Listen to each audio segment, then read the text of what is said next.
This AI startup achieved unicorn status in 2023, but within next 2 years, it went bankrupt. Builder.ai was founded in 2016, but in 2019, the Wall Street Journal revealed that most of the app development work done by Builder.ai was done by human engineers in India and not by AI algorithm.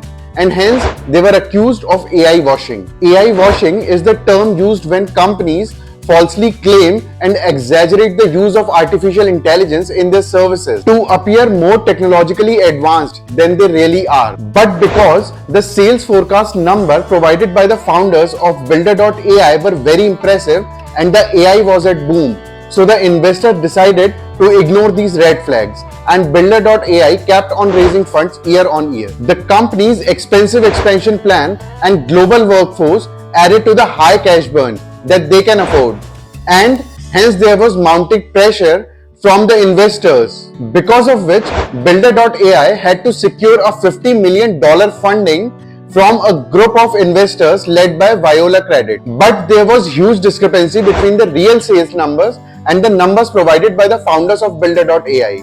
Hence, Viola Credit seized $37 million and Builder.ai was left only and only with $5 million in their account, which was very less for them to pay the finances. And there was massive outstanding debt that included $85 million to Amazon and $30 million to Microsoft. And hence, Builder.ai had to declare bankruptcy in May 2025. Follow me for more business stories.